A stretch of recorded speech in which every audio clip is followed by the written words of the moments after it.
Well, a big announcement. The unemployment rate in March dropped to 8.8%. It was a two-year low, but not every economist is buying it, and neither are many of the millions across our country that are still out of work. Rich DeSalvo, former managing director of Morgan Stanley, joining us now. Rich, where do you see the rate? Is 8.8 accurate? No, it's not accurate. It is the number that is shared with us, but it's not accurate. Frankly, I'm going to even use the word deceptive, and here's why. Fundamentally, if you look at our gross domestic product, it is scheduled now, or was scheduled to be as high as 3.9%.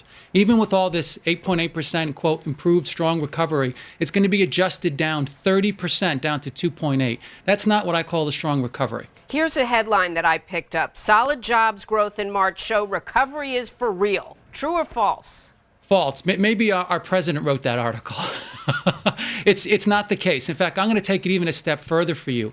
But if you look at the definition of unemployment and who's looking for jobs, how the government defines it is someone that had a job, lost a job, and now looking for a job. The truth is, it doesn't really add in all of the Americans who are looking for work. And if it did, that number is closer to 18%, not 8.8. How do you explain the markets responding so favorably to this on Friday in particular?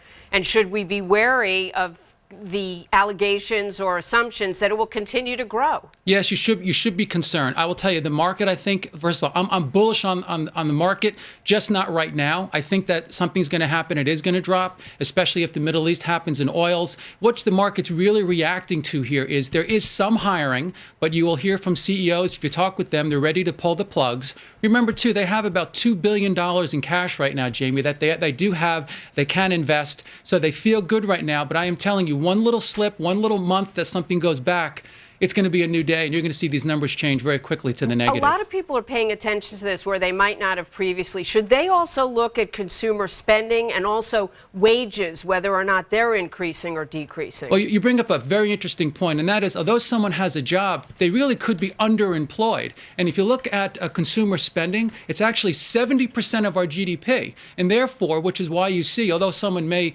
and not to besmirch any occupation, someone could have been an accountant, and now maybe they're driving a limo. That person, what are they doing with the dollars they have is two things. They're feeding their stomachs and feeding their gas tanks or heating their homes. And that's about it. And for many people, only when they have to. Thanks so much, Rich DeSalvo. Great to see you. You too.